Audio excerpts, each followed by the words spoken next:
কণমানি কুকুৰ পোৱালিটোক হত্যা কৰি কান্ধত লৈ বীৰত্বৰ ভিডিঅ' বনাইছে এই নৰপিশাচে। নৰপিশাচটোৰ ঘৰ তেজপুৰত বুলি জানিব পৰা গৈছে। কুকুৰ হত্যাকাৰী যুৱকজনৰ নাম ৰন্তু বুলি উল্লেখ আছে ভিডিঅ'টোত। ভালদৰে লক্ষ্য কৰক এই ভিডিঅ'। কিদৰে এটা কুকুৰ পোৱালিক হত্যা কৰি আখুৰিক তৃপ্তি লৈছে এইজন যুৱকে। এয়া ৰন্তুৱে কুকুৰ এটা হত্যা কৰিলে। এয়া মালৰ নিচাত কুকুৰে কালি বাৰী হালি পেলালে।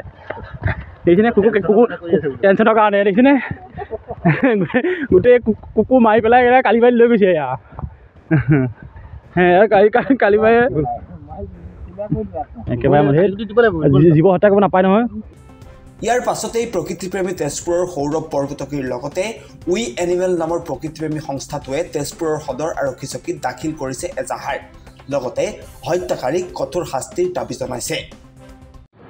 কি ক'ম মানে আজি সদৰ থানাত আহি উপস্থিত হৈছোহি। এটা খুব দুখ লগা বিষয়, যিটো আমি কালি মিডিয়াৰ থ্ৰু দি আমি ডিজিটেল মিডিয়াৰ থ্ৰু দি আমি এটা ফুটেজ পালোঁ, যিটো এটা সৰু নিৰীহ প্ৰাণী এটাক হানি খুচি মানে হত্যা কৰা হৈছে।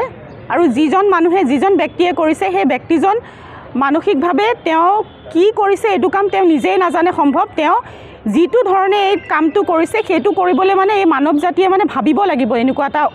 আজি যোৱাকালি ঘটনাটো লৈ পেলাই যিটো ছ'চিয়েল মিডিয়াত ভাইৰেল হৈছিলে, এটা কুকুৰ পোৱালিক নৃশংসভাৱে যেনেকৈ মাৰিছিলে হানি খুচি, আৰু সেইক লৈ পেলাই আমি আমাৰ সকলো যুৱতীসকল আহি পেলাই ইয়াত এখন এফআইআৰ দিছোঁ। উই এনিমেলে আজি এখন ইয়াত এফআইআৰ দিছে।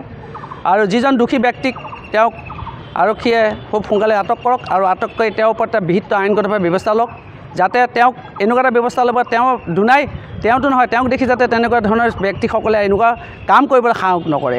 এই মোৰ সকলো অনুৰোধ। আৰু অসমৰ বিভিন্ন জিলাত যিসকল ব্যক্তি আছে এনেকুৱা ধৰণৰ ঘটনা ঘটাইছে, কেতিয়াবা কুকুৰ মাৰে, কেতিয়াবা ধৰক ছাগলী মাৰিছে, কেতিয়াবা গৰু মাৰে, কেতিয়াবা বান্দৰ মাৰিছে, সেইসকল ব্যক্তিকো মই আজি ইয়াৰ পৰাই তেওঁলোকক সতৰ্ক কৰি দিছোঁ, যদি তেনেধৰণৰ ঘটনা আমি ভিডিঅ' ফুটেজ পাওঁ তেনেহ'লে কিন্তু আমি তেজপুৰৰ পৰা এনেকুৱা আইনগতভাৱে ব্যৱস্থা ল'বলৈ আগবাঢ়িম। ধন্যবাদ। তেজপুৰৰ পৰা কৃষ্ণা কলিতা বৰকটকীৰ ৰিপৰ্ট, এনি টাইম 24।